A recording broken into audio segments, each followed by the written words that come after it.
Where are you sending us? Well, this is a fun one. Streaming July 23rd on Paramount Plus, the hit series Star Trek Strange New Worlds returns. You are facing the finest crew in Starfleet. Boldly go one step closer Any of these missions could be on Ost. to where it all began. We've seen a lot of strange new worlds, but we'll never see something like this. Star Trek Strange New Worlds. New season streaming July 23rd exclusively on Paramount Plus. Insurance isn't one size fits all. That's why drivers have trusted Progressive's Name Your Price tool for years. Just tell Progressive what you want to pay, and they'll show you coverage options that fit your budget. Visit Progressive.com to find a car insurance rate that works for you. Progressive Casualty Insurance Company and Affiliates. Price and coverage match limited by state law.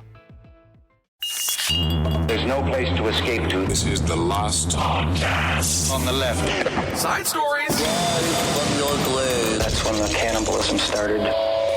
Side stories. Yes.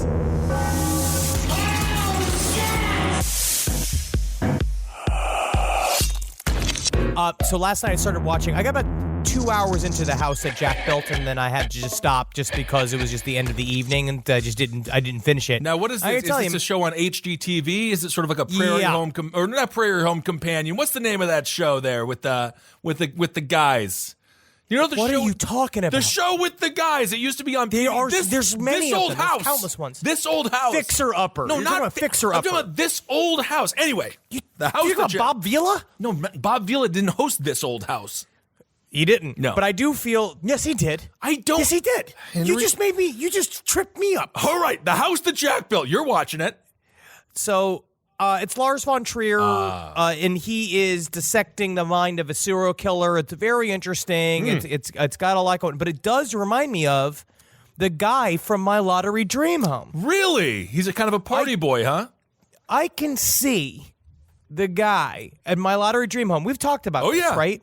About how the gay crimes he must commit. Well, is that a bad thing to say? Well, I'm not sure if we need to give a sexual orientation to his crimes, but I could say that he definitely knows where to hide body parts within a home. Sure. When I postulate that, it's something along the lines of like the murder of Gianni Versace. Uh-oh. Like that kind of like an evil gay man who can kill you in a fabulous way. Or like Buffalo Bill, where it's all of the super exotic. It's like, would you fuck me? Well, that's interesting. Like that kind of shit. I never really thought of Buffalo Bill's sexual orientation. I don't necessarily think that he is gay per se, but you know. Wow. I don't think so. I never really thought about that. I think he's a flamboyant guy, but you know, he was different. I'm just going to say this about if I'm investigating Buffalo Bill and I'm like going to find him and be like, we're looking for someone different. That's all I know. So he's like a Lady Gaga. Perhaps. Like one of those, right? Where he's just more of a monster dude. Well, and he does he likes costumes and he likes performance. Right, and his meat dresses certainly looked a little bit different than her meat dress did. This is Side Stories. Welcome to Side Stories, everyone. I am Ben Kissel. And then what's that other voice? It's Henry Zabrowski. Yeah. Yeah, he's here. And then Travis Morningstar, his voice is back, so you might hear him. I just coughed up the Mucinex monster and watched him take his last breaths. Good. So my voice is back now. All right. Hell very yeah. good. So, good work. Getting another sexual assaulter out of your body. There it is. The Mucinex monster. I don't know how that got greenlit. I know that he is green, but greenlit to be a commercial series because I can't get any roles ever. No. And this I cartoon definitely booger went in. did great. I went in for the audition for that. No, what is the audition for the cartoon booger role? It was legitimately, they're like, okay, Henry, great, so break down your character. You are slime. But you live inside a person's face. Now, we don't want to say give you any real directions, but just like be who you are. And so I remember just being like, you're coming to get me, the pigs trying to kill the mucus. And they're like, love your energy, love it. But actually, can you bring it closer to you? Uh-huh. And then I had to be like, yes, I'm the Mucinex mucus man. I'm the monster. And they're like, wonderful. Honestly, commercial auditions are the single dumbest thing in human history. Of course, you do have experience with slime, given what's going on around your neighborhood in LA. So maybe that was a sign that you would have gotten that commercial, but I guess not. Oh, obviously not. I know what you did. Obviously Yeah, not. I don't hear you on the commercials. There was a house around the corner from me that used to end up being sort of like, I believe to be the term is flop den for heroin users. Okay, sure. Because there was nobody in there. It had become vacated. And then I had watched several times, like, people throw their bike over the fence and then kind of climb in. And I had called 311 several times. Really? I am this person. I'm going to start a neighborhood watch. You are doing that, huh? You called 311 on some poor kids who are just trying to go to a flop house? I don't know why it's called a flop house if they're doing heroin. They never fall over. It's more of a lean, kind of like... It is a lean house. Wave house. But why? You called 311? Yes, absolutely. I'm trying to fucking clean out the neighborhood. I am the police. Oh, my God. I am the law. And everyone has to understand that. And this is how I introduce myself to people that are new to moving into the apartment building. I grab them and say, I am the law. Zimmerman. No. Mr. Zimmerman. I'm very fair. All right, these people were white criminals. And I watched them go over that fence, and I called 311 on other whites. Unbelievable. And so as I went through, but the problem is that I'm thinking about Wendy. Because they're leaving needles out. There was stuff out there, and I'm starting to realize the slime was somehow attached to the activity going on in that home. And then I'd look over, and, like, unfortunately, it'd be the thing, I'm walking the dog 8:30 in the morning, right? It's not that I'm not plugged in, but I'm either staring at my phone, or I am a dead to the world. Yeah, you're a deadbeat dog walker is what it sounds like. You can't be focusing every second you on should. what the dog's doing. How long do you walk your dog every day? Maybe 15, 20 minutes? Focus when you're walking the dog. 25 minutes. It takes whatever. Okay. You don't do it because I focus. Whatever. You don't just focus. I know how you work. I know how your life is. You're constantly distracted. I'm out there. I walk the puppy, and all of a sudden, 2 seconds, I look down, and she's just like licking at a pile of mess. And I can't have this anymore. But thankfully, they just finally demolished the house. Oh, so my God. if they want to go hang in an open field, they can. Yeah, but at least I can see what they're doing. That's really smart to get rid of the home where they stayed, so now they can just be on the streets in need of a location to sleep. That doesn't make it more dangerous for you and your family. The way you position yourself against me is very interesting because you'll say whatever's convenient. And once I get when I get my tactical flashlight, then we'll see where they're peeing. All right. Well, we've been talking about slime, and the first story today is about a real slime ball. This dude. Now, he was very good. Thank you so much. I'm the king of segues. This dude, he worked for the Disney Channel. He was an actor. And his role, he played a grandfather. Now, this is a popular tween show, which I hate that term, but tween show called Andy Mack. The name of this dude is Stoney Westmoreland, also known for his role as Henry, a.k.a. Ham Mack. Well, Ham Mack apparently was hamming it up, but not with adults. He met a 13-year-old on a dating app. Now, we don't know exactly what dating app. The only thing they clarify is it was a dating app used for sex, which is every dating app. So we have limited what it is. We have limited it down to every dating app. He met a 13-year-old for sex. He's 48 years old. Obviously, he plays a grandfather. I don't know how a 48-year-old is a grandfather. I think that's a larger statement about the destruction of the American family, but that's a whole other story. Babies having babies, man. Babies having babies, and this guy having sex with babies, a 13-year-old. So he got busted, and naturally, he has been kicked off his show. But this just goes to show you, Henry, we talk about this all the time. The Disney Channel, the amount of pedophiles that watch and work on the Disney Channel is got to be more than any other network on television. All I know is my niece barely watches Disney. All right, and she's built for this. She's 12 years old. Perfect. So she barely watched it. And it comes down to who's watching it. A bunch of pedophiles turn it on into these little pedophile clubs. So they go and they watch it on television and all and leer at it and jeer at it and throw popcorn at the screen. Every single time Stoney comes back on the fucking the screen and it kills all their boners. I have no idea what's going on. Obviously, it didn't kill his boner. This is according to the Disney Channel. This is the thing too, is that you look at this show. Mm-hmm. Have you seen any trailers for Andy Mack? I've seen a couple because I have basic cable now, so they pop up every now and again. Yeah, this thing sucks. They all suck. Right? It's not for us. So, the idea of, absolutely, of course. But as you watch it, you're like, the idea of not only being hard in the middle of making this thing. Oh, yeah. Also watching it is just like, God, don't you have any taste pedophiles? Come on. The Disney Channel, of course, they're trying to rebrand as some moral authority for the country, even though Walt Disney was a neo-Nazi who probably was a pedophile himself, and not even a neo-Nazi, he was old school Nazi. He was a Nazi. He was a Nazi. He just admired their work ethic. So some, you know what I mean? Honestly, though, but you know this, Henry, talking about auditions previously, if you're a producer or a director of a show that casts 10 to 12, maybe 9-year-olds, you have to think about them by physical appearance. You know, you look at the Disney Club, what was the name of the Mickey Mouse Club? All of those people, man, they were so sexualized. When Britney broke, she was only 16, and she was showing everything. Not on her fault. I mean, I love Britney, but my God, they're disgusting. Kids should be allowed to act, and I do understand at the base that you can't have a lot of uggos in there. It's television. But what about but kids can act in things. Stranger Things, I think that was cool. They didn't sexualize them. That's what I'm saying. Monster Squad. I would say they didn't necessarily sexualize them. It just emphasized a lot on their dancing and movement. And now I'm not watching it. Oh my God. Well, you take a look at what We're put into a difficult situation, even just bringing up, because then you have to try to describe the show in a way. Why are these pedophiles into this show? Oh, well, it's true. They know what the audience knows why. They get it. I went to do a casting at Disney, not that unrecently.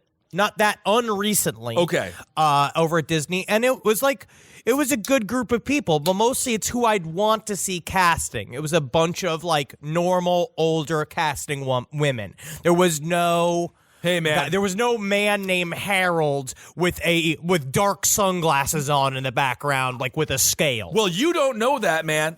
That's the thing about the entertainment industry. Very few people understand. Once you get into it in LA or New York or maybe Chicago to some degree, once you start going on auditions, you'll notice that all of the people who are auditioning mostly look, as Henry said, middle-aged women, maybe late 30s, early 40s, mid-40s, maybe early 50s. But the people who are paying for everything above them, that's where you get your disgusting creeps with the sunglasses, wearing sunglasses at night, but not because they're cool. It's because they don't want people to see their eyes looking at kids. But I will say, I appreciate a good child actor if they're good at it and they're natural. Again, we're going to reference the Stranger Things kids. They did a really good job. Yeah, but you know what's going to happen now to them. Well, they're going to change. They're going to get older, right. And then their whole lives are going to be very, very different. They're going to have to figure out. They got a season 3 coming out, which I think they're just going into the well for one too many. Barrels of water. What do you get out of a well? I don't know.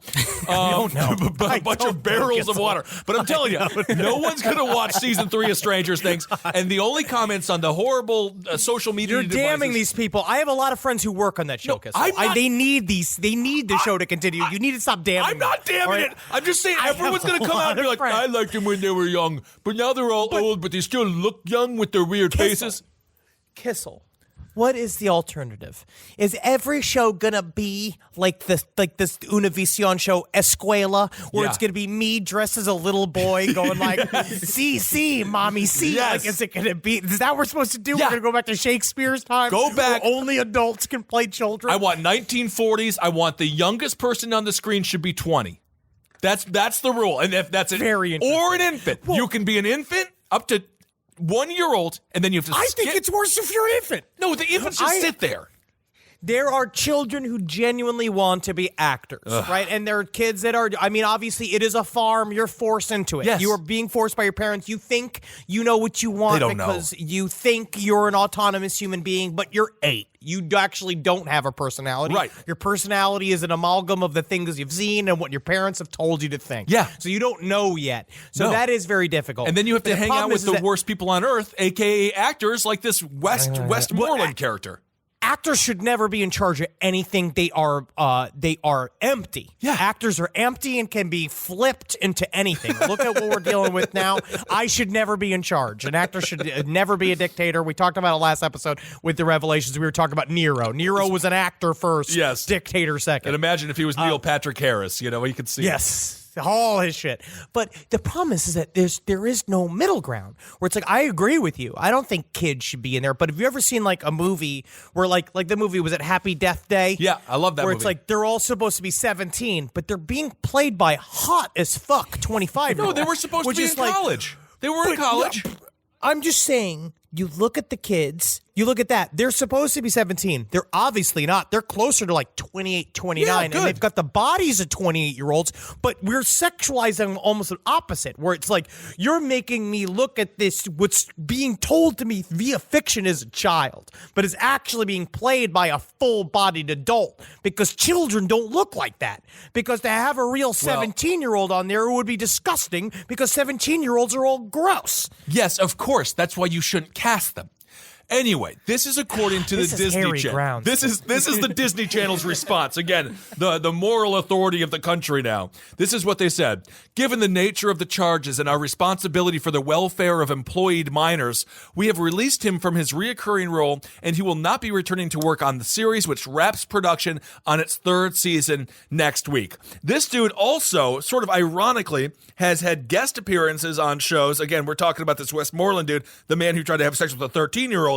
He also appeared on Scandal, Breaking Bad, Better Call Saul, and Gilmore Girls. You can't even make up a funnier series of shows that this pedophile, or at least accused pedophile, has guest starred on. He reminds me of, what was it? It was the father. What was it? Seventh Heaven? Oh, yes. Because it's the same cut of jib. Who's the name of the guy on Seventh Heaven? That's right. He was nasty. Stephen Collins. Stephen Collins. But you look at these pieces of shit, and it's always the same.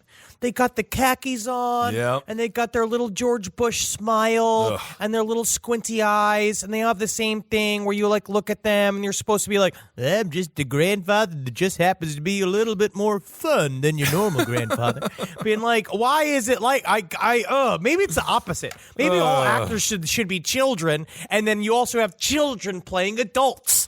Also, so Westmoreland, he was in a ride-sharing service on his way to allegedly meet the minor. Which just got to be kidding me. Yes. He took an Uber pool to try to have sex with a child? Does that mean Uber pool? Ride-sharing? Yes. Oh, my God. So, yes. So what are you doing here? What are you doing today? I'm just going to go see my girlfriend. Maybe go out to the movies. The new Halloween is supposed to be pretty good. How about yourself? Well, there's 13-year-old I was talking to. Oh, like your niece or something? No, I want kind of... No. Let me put it this way. I'm a bit of an amateur Santa. So he's in this ride-sharing app on the way to meet this the minor. Investigators say he planned to bring it to his hotel room when the Salt Lake City Police and the FBI Child Exploitation Task Force arrested him. So he did not get what he wanted. I'm also going to say this, not that I want to give any advice to any of these monsters, but it's like Ashley Madison. It's never a child. I knew this dude in high school, or in college rather, who got caught stealing a bunch of, he stole like 800 panties and actually went to jail for that. They let him out. And then 2 years ago, he was busted soliciting sex from a quote-unquote minor at a rest stop. It was a police officer and a series of cops. It's never a minor. So it's either Chris Hansen from Dateline NBC, To Catch a Predator, or a cop. And we shouldn't be giving them advice. Oh, that's true. You know what? It's the opposite. It's always real. Really, go for it, guys. Really, really go for it. Every 15-year-old talking on the internet. Oh, yeah, they definitely understand how to use a Tor browser. Absolutely. Don't worry about it. It's all genuine. I don't understand. This. Like, also the idea of taking him to a hotel room. It's ridiculous. Doing all of this. It's just... It's not right. It's not right, and it is. I don't know if the word ridiculous is really suitable, but I'm going to say it's ridiculous. It is, it is ridiculous. Anyway, all right. Yes, it is. Molest is a bad thing to do. Absolutely horrible, and I saw that firsthand taking care of a lot of foster kids who were molested, and it is worse than you can even think about. So it was a bait. It was a bait. It was bait, yes. So thankfully, they were able to get him. Now, some people, of course, this is a conversation, talk about entrapment and stuff like that. But in this case, I'm going to say, if you don't want to get entrapment, or if you don't want to get entrapped trying to have sex with a 13-year-old, nip it in the bud and don't do it. and then don't even worry about entrapment. I know it's not like speed traps in Los Angeles, which I will scream about my sovereign citizenship towards. This is a little bit different. Well, it does. You are much more liberal with your sovereign citizenship when you've had a bit to drink. Yes, and of course, as many seem to be, and perhaps also on some Jimi Hendrix-like substances. Although I did not learn how to play the guitar, but I did learn a lot about the Constitution. God, can you imagine my father being a bait child, like on the internet, just like my father going and like, yeah. I don't know what to do with the penis. You're gonna have to show me. Yeah, I'm new to sex. Well, it's got to be someone like that. Henry's got a great story for you all. Speaking of, obviously it's another crime story, but this story we got some different opinions on. Denise Williams has recently been set up. She's been convicted guilty of the murder of her husband, or the accessory to murder of her husband, Mike Williams, in a disappearance case that kind of went nuts. According to the Tallahassee Democrat, Mike Williams, a 31-year-old real estate appraiser, went missing after an early morning duck hunting expedition on December 16th, 2000, on Lake Seminole in Jackson County, Florida. Investigators initially speculated that Williams had drowned and been eaten by alligators. But at the insistence of his mother, who did not believe the alligator theory, law enforcement eventually began investigating and deemed him a suspicious missing person.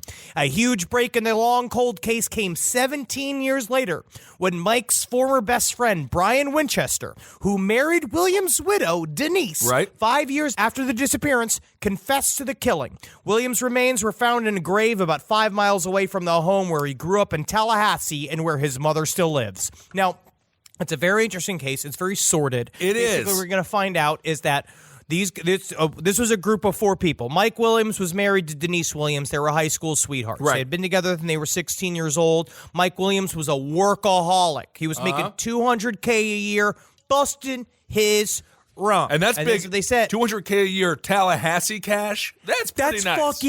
That's big money. That's big money for Tallahassee. So he's out there hustling and grinding. Maybe he's leaving something on the table when it came to his relationship. Oh, maybe. Because Daddy's always working. Yeah, well, do you want food on the table or not? What do you? Yeah, that's what I'm saying. Whatever. Yeah, okay. You know what I'm saying, right? Everybody's allowed to do what they want.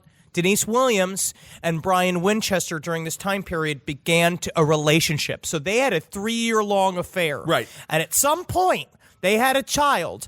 And Brian Winchester helped sell, at the admonition of Denise Williams, helped sell Mike Williams a $2 million insurance policy. Okay. And then one day, Mike goes duck hunting, and he never comes back. Well, who did he go? Did he go duck hunting with the dude? No, he went alone. Okay. He went alone to his favorite spot. What they're saying is that possibly that he did not go alone, that maybe Brian met up with him. What we're going to find out is that Brian Winchester shot his buddy and buried him in a shallow grave. Right. What they're going to go on to then say was that it looked like that maybe that he had, there was a ship that on his boat, there was an accident and he fell out and he drowned, and that the alligators ate his body, which is why no one have found him, which they said there are 80 people have died in Lake Seminole, and all the other bodies have been found. Right? So they say, well, maybe the alligators took care of them, but then they find out, well, actually alligators, this happened in December, alligators don't feed in the winter months. So there was no way for the alligators to eat it. There was a lot of different extenuating circumstances. The fucking engine on the boat, the gas tank was full. They're like, well, if he actually fell out of this boat, then probably the engine would have kept going and then would have run out of gas. It would have spelled out like a lot of different kind of idiosyncrasies when you look at it. But the big kicker was Brian Winchester, who got married to Denise, who is a real spicy little pepper. Well, now, according to Brian, can we just clarify? Can we just clarify though? Brian Winchester, this dude was looking at some significant time. He took a plea deal with the prosecution to only get 20 years. He takes the stand, flips on Denise, and his story, I don't know if it's true or not because of the circumstances surrounding it. It's very interesting because So the reason why Brian Winchester was going to jail after all of this was for the kidnapping of Denise Williams.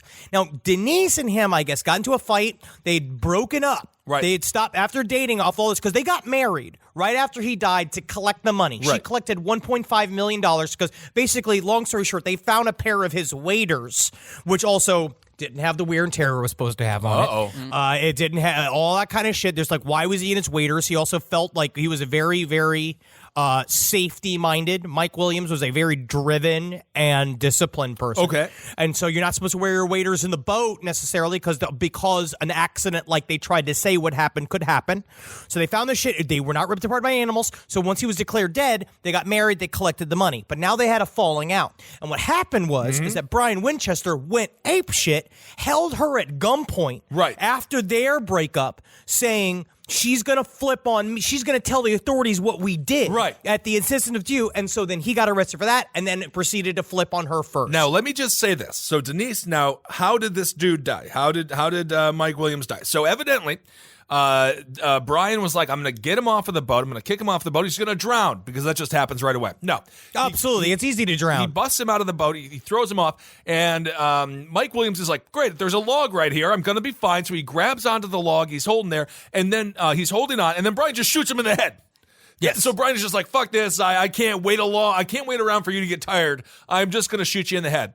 And now we have the situation where 18 years later, after Brian is facing significant time, significant charges, he flips on Denise. Now, I got to say this.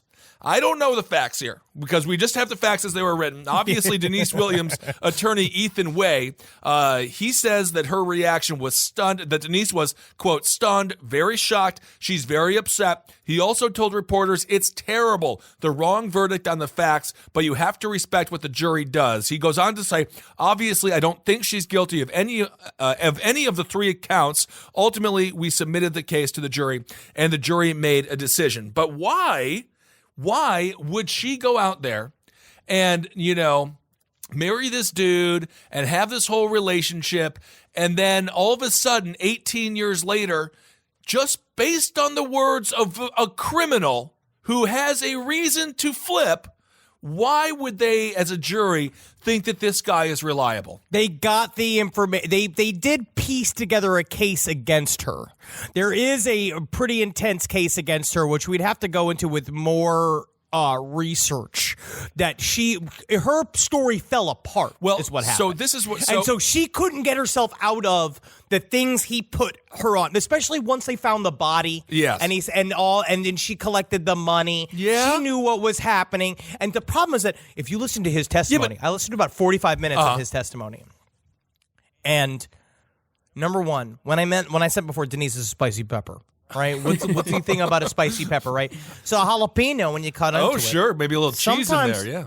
Yeah, but it's a little cheese. Who knows? Well, but also, sometimes for your analogy, I'm going to say if there's a little cheese in there, go to the doctor. Yes. Yes. But the pepper, right? Pepper on its exterior. Pepper could be mild, just looking at it, you don't know. But sometimes you chop in that pepper and it's super fucking spicy. It's a little bit too much for you to handle.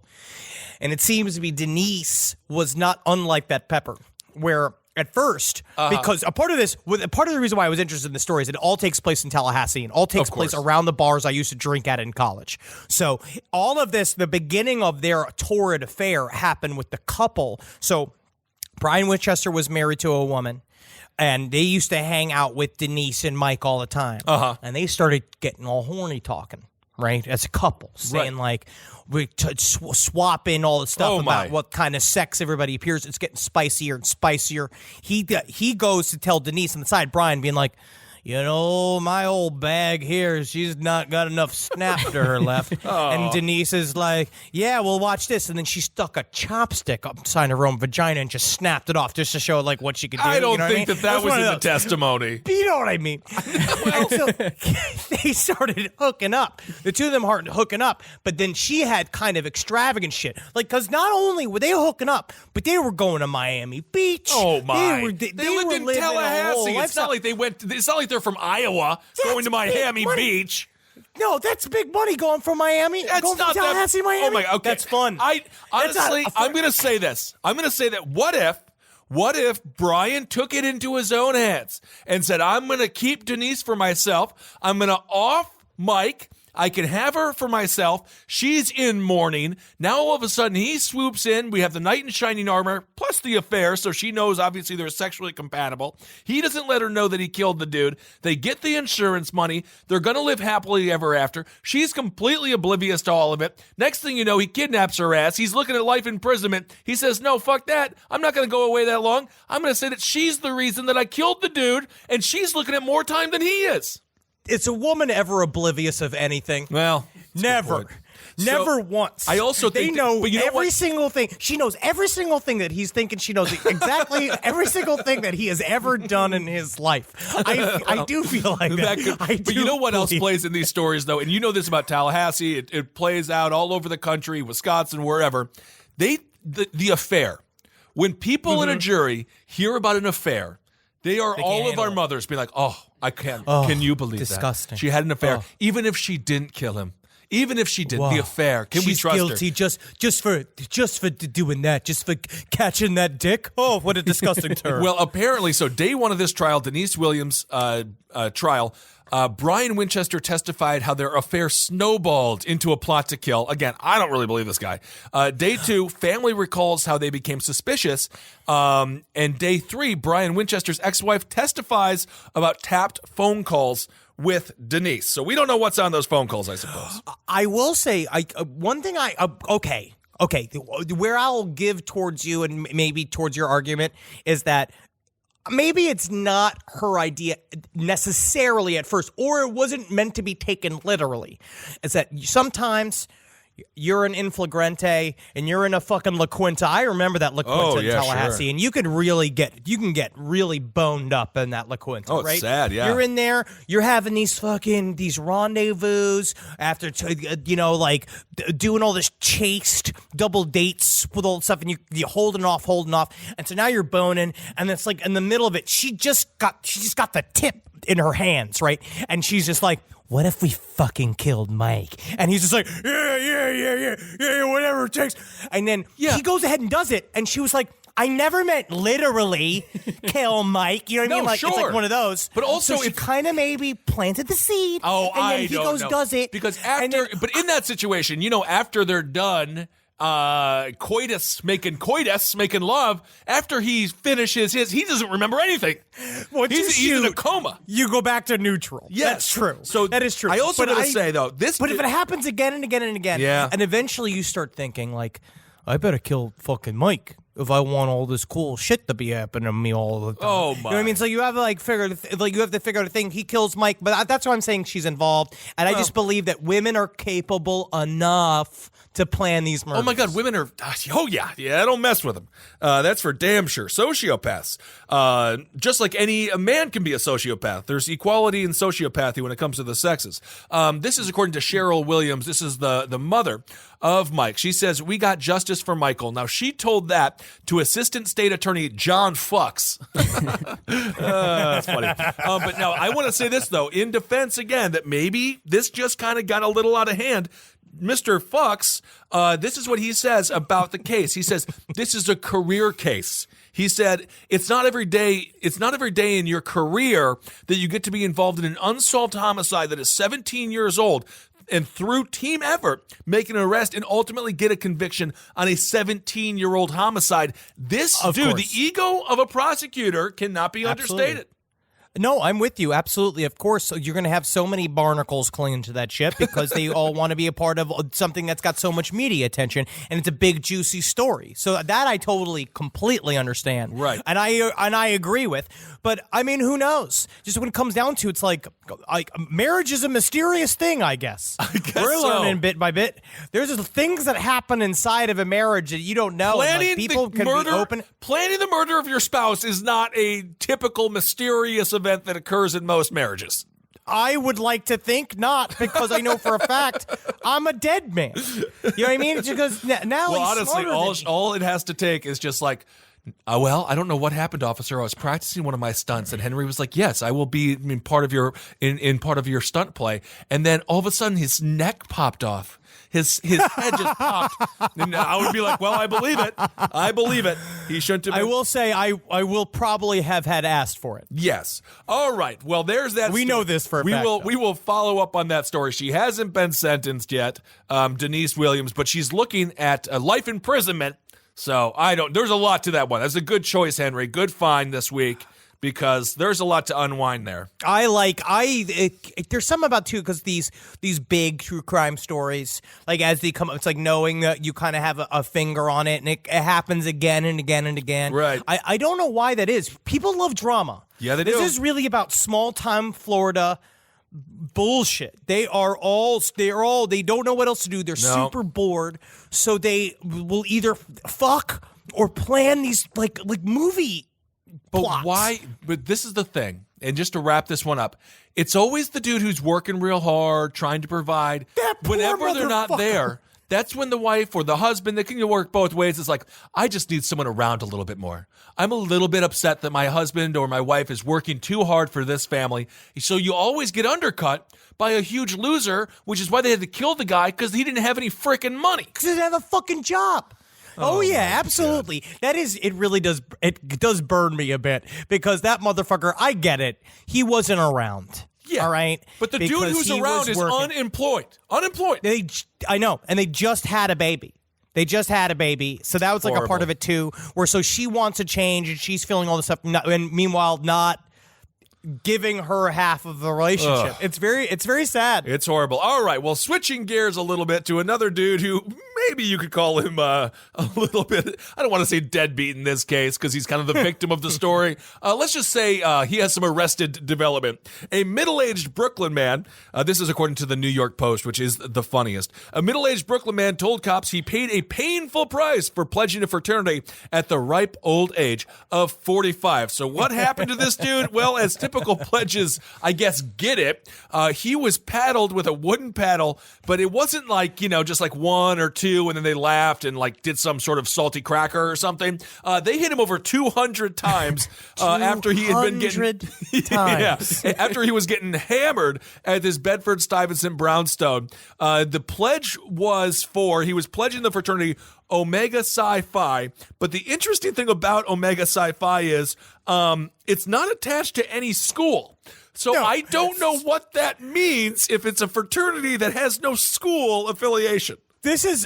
I feel it's very interesting, because I don't know all the details of the story. They haven't all come out, it seems to be. But it seems to be a unofficial frat was hanging out, partying. Right? Like in a house. They call themselves a frat. They were attached to something, or they believe they were. Maybe. Yeah, they had their Animal House. They obviously got Shades of Animal House. The name of, what was that name of Will Ferrell pledged the Old Men? Old School. Old School. So how does it start?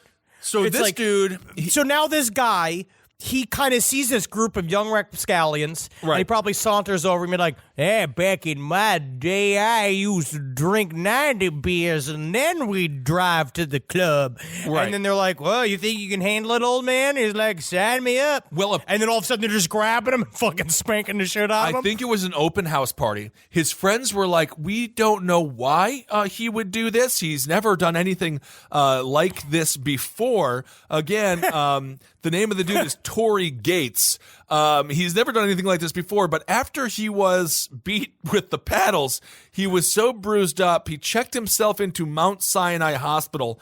And then, honestly, I'm going to say, I'm not sure if I agree with this move. He called the cops on the frat bros. But you know what, dude? You know what you're getting into. You want to go pledge. There's a lot of people coming down on fraternities now. I was never a part of one, and it's certainly not a culture that I know much about. But you know that you're going to get hazed. You know you're going to have to like drink too much, and then occasionally it makes national news. Someone dies or something.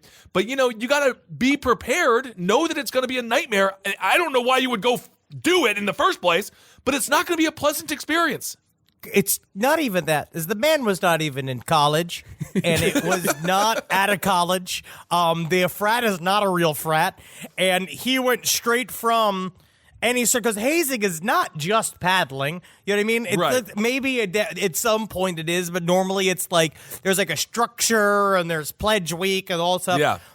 If you strip all that away, this is a story of a drunk man that was grabbed by a group of youths and spanked to the point where he couldn't walk anymore. Yes. Now, you know what I mean? Strangely enough, it says there's a sticker on the house that says "We Black Men Care," which I'm not really sure if that's accurate given the details of this, what I suppose is technically an assault. I would, of course, under the guise of a hazing. This is according to one of Gates's neighbor. He's like, a hazing incident? Do you know how old he is? And then the guy goes on to say, maybe it's about nostalgia or something. He's a strong guy physically, so I'm not sure what that is all about.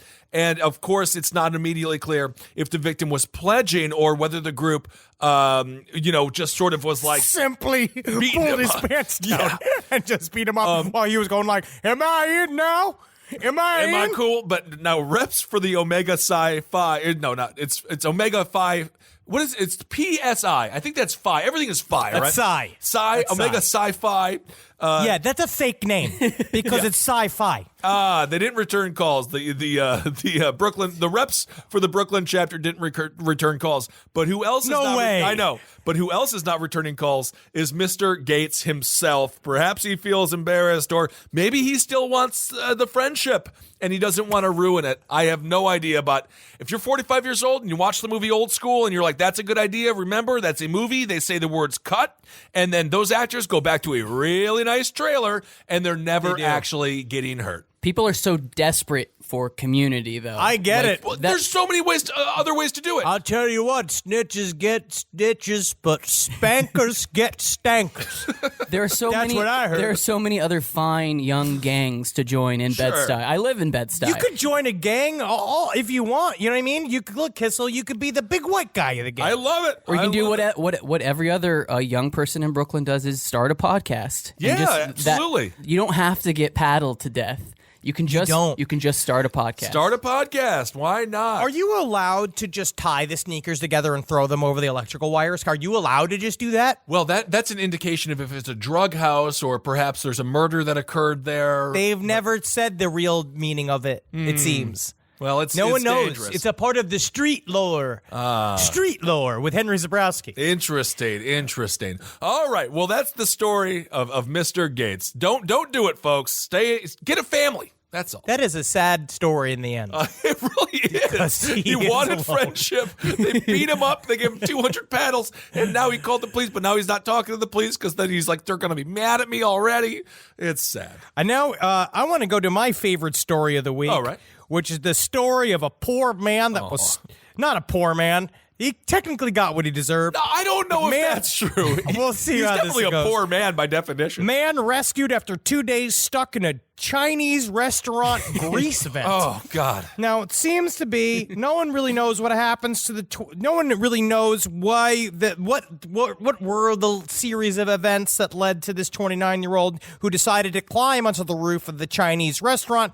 He stripped off his bulky jacket and he slid down a greasy vent wearing only a thin T-shirt. Now, he was stuck inside this grease vent for 2 days. Now, it seems to be he went in there to either, possibilities of certain crimes, right? You could strip the piping of all the copper and you could sell it, all the electrical wire, and you could strip it, you can sell it. You could take things from inside, you could strip it, and you could sell it.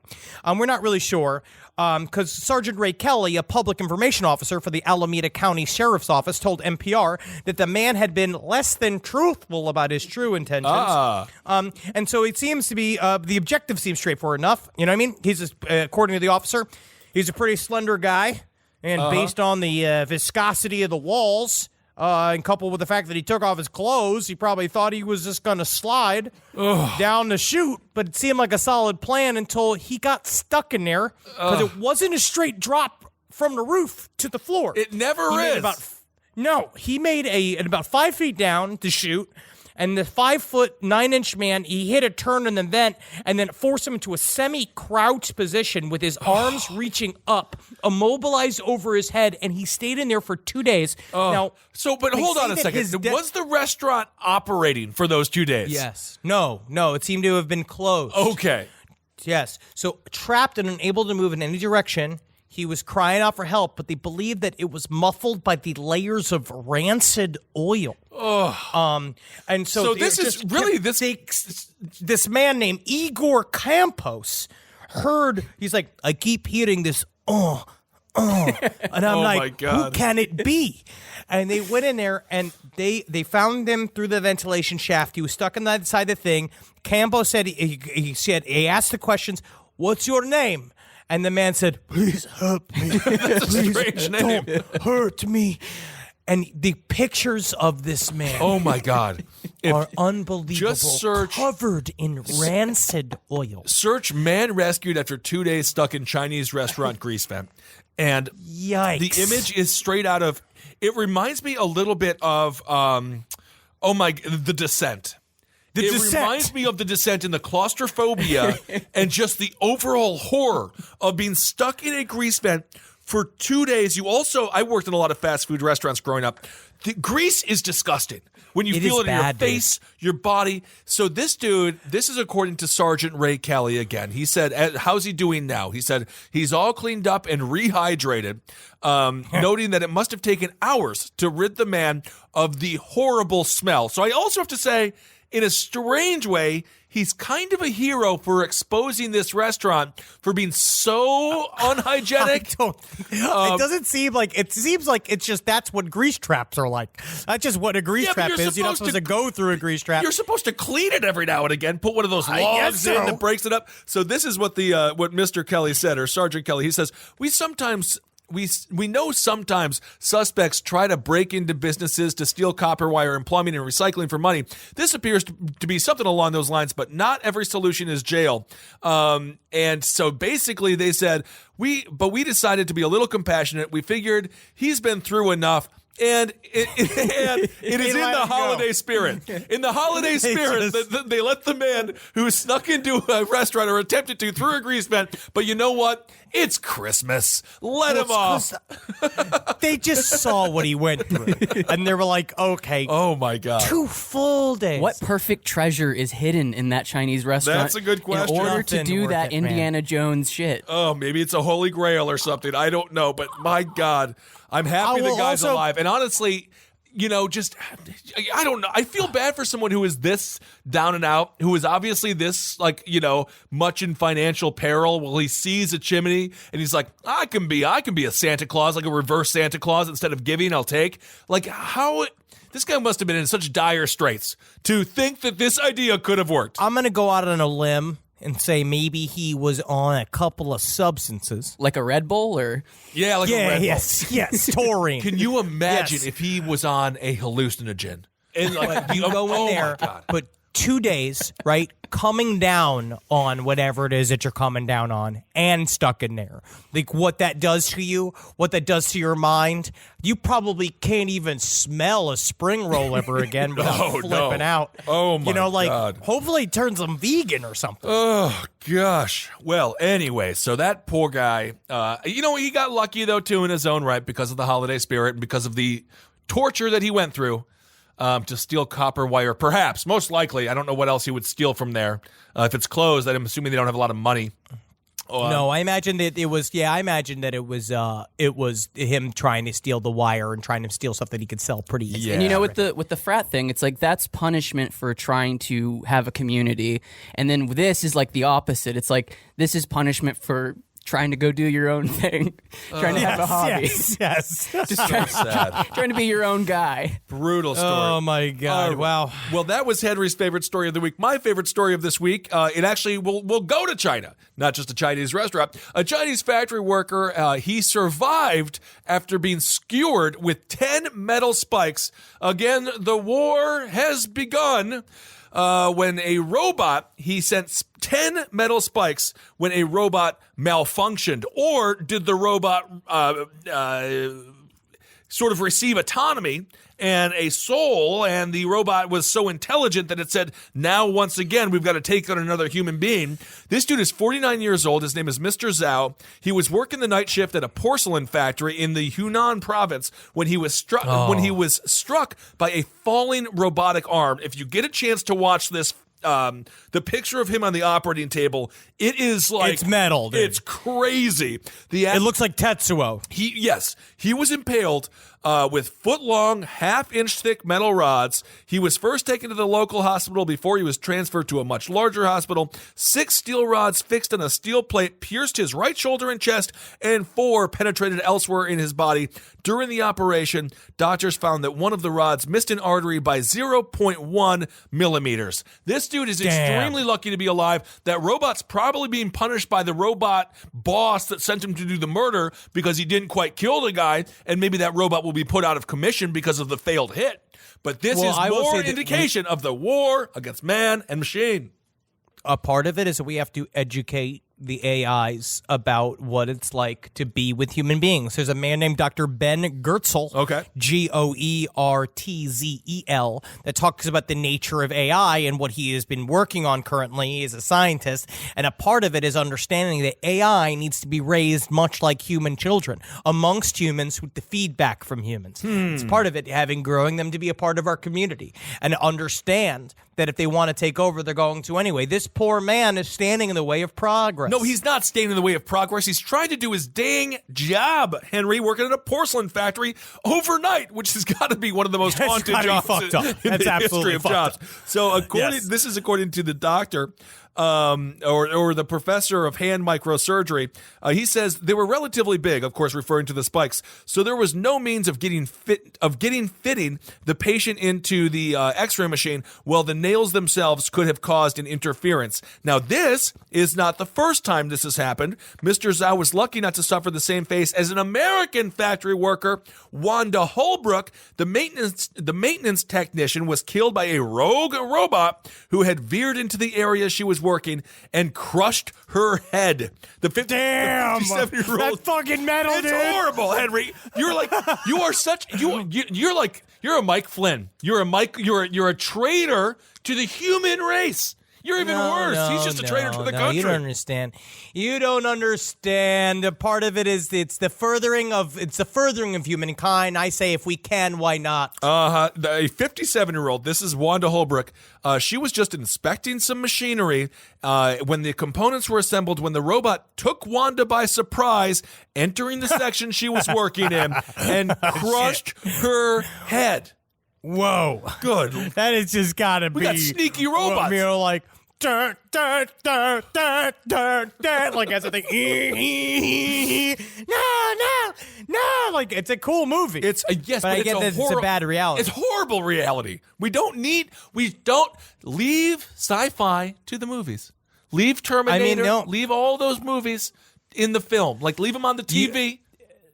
You understand? AI is going to help us in many ways. Not just in this way. Eventually, to be honest, when it comes to that sort of, which is really sad, a part of it is that eventually we'll make it so that no humans work in factory conditions and it will only be robots. Yeah. Which is difficult about what it will do to the human labor force. Oh, yeah. But then a part of it, someone's going to also have to operate these machines. The idea is to make it so, especially with stuff like this, where you're trying to keep these things operating 24 hours at a time, is that hopefully it's going to end up working more towards people doing specialized jobs where their jobs are to work the machines and maintain the machines and do all of the surveillance stuff of it, and then literally you have a whole floor where there's no humans on it. Sure. Where it is just robots doing the job. And then they never have to stop. As we saw in the documentary WALL-E, there are going to be some good robots out there. The robots are also helping us clean up the oceans. I think that's great.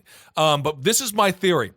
Jeff Bezos and Amazon, just to talk about them for a second, they're doing what every girlfriend or boyfriend does when they want the relationship to end, but they also don't have the courage to be like, we need to break up. They're just making conditions so miserable for their workers. They're making them work too hard for little pay. Aren't you just excited for the robots to take your job? Yes, exactly. And they're making it dangerous. And then when they're like, I quit because the working conditions are so bad, they're like, great, now we can replace you slowly. So that's all they're doing is making warehouse work so miserable that the robots are going to be destined to take over. Rise from your grave. There is a GoFundMe. Before we wrap it up here, we knew this guy for a long time. He's a We great still comedian. know him. We still know him. He's a very still good alive. man. He's a good friend of all of ours, Jason Sines. Yes, his name is Jason Sines. He had a horrible accident. He's currently paralyzed right now from the waist down. He will be able to walk again. But if you have $1, honestly, whatever, go to his GoFundMe. He was going to get health insurance beginning in January. January 1st, he was supposed to get health insurance. And he just had a horrific accident. So he's got for lack of a better term, a buttload of medical payments. And then he just got they found out he had an infection, and then he's forced to stay in the ICU for 3 extra weeks, which is the most expensive hotel room on the face of the fucking planet. And so now it's kind of driven down to this. So yes, if you can give, absolutely, we'll put that information up on the website. Absolutely. And also, congratulations on getting married, Mackenzie and Ethan. I hope you guys have a wonderful time in Phoenix, Arizona. They're good friends of mine, so congrats to Ethan and Mackenzie. Ed Larson has been recently engaged as well. We got another stallion in the stable. Oh, my goodness gracious. Congratulations to Ed Larson and his wonderful, wonderful girlfriend, Julie. And, there it is. Who would have thought? If you go back and listen to the Roundtable of Gentlemen now, we got Holden's engaged, Eddie's engaged. Kevin and I are solely being Kevin and I. And Marcus, God knows, I think he might be, I don't want to jinx it. Who knows? I don't know. He's got to live through 2019. All right. I got a bit of advice there. I like to leave you guys with a bit of advice. Big thing I was reading about recently, remember that whenever you see mold, it's time to toss that pepper. And I know that it does necessarily just applies to just peppers and how good peppers are if you're going to use them for food, but I think it also applies to a lot of things in life. Absolutely. All right, everyone. Thank you all so much for listening. You can find me on Instagram at BenKissel1. We share some clips on Twitter. If you look at me, I'm just Ben Kissel. Henry is Henry Loves You. I mostly just share clips, and occasionally I'll write something on that devil site.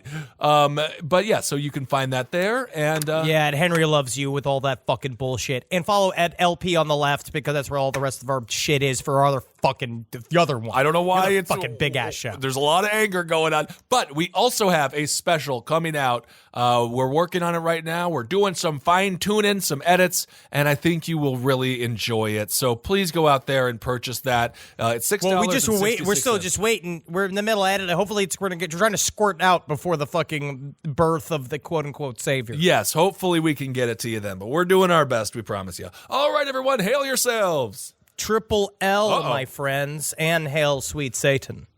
And I guess Magustalations? That's pretty good? Don't watch the Disney Channel. Turn it off. Boycott the Disney Channel. Yeah, fucking get rid of the Disney Channel. But go to the parks. They're still magical. Yeah, that's true. Hail Satan. Hail me. Hi, Diva. It's Rachel. And Jordan. Yeah, hi. Quick question. Why are you not spending your Venmo balance? Yeah, we're concerned. You can, buy stuff with it. Ugh, you love buying stuff. And earn cash back on eligible purchases. You love purchasing eligible things. So the money your friend sent you yesterday, that's today's ramen or rideshare or eye patches. The skincare kind, not the pyro kind. Spend with Venmo, and you can earn cash back with Venmo Stash. Venmo Stash bundle terms and exclusions apply. Max $100 cash back per month. See terms at venmo.me/stash terms. ID verification required to use a Venmo balance. This podcast is brought to you by Squarespace. Whether you're just starting out or scaling your business, Squarespace is the all-in-one website platform designed to help your business stand out and succeed online. Squarespace gives you everything you need to offer services and get paid, all in one place. From consultations to events and experiences, showcase your offerings with a customizable website designed to attract clients and grow your business. The best part about it is it can help you design a funnel in which you can very quickly record commercials so that you can get it done while you are desperately trying to get on break. That's the best part about Squarespace. It can really shorten up the time you spend doing things. You got to get in there. Use Squarespace. Man, is it fast. It is absolutely incredible. You're going to love your experience at Squarespace. Head to squarespace.com/left for a free trial. And when you're ready to launch, use offer code LEFT to save 10% off your first purchase of a website or domain.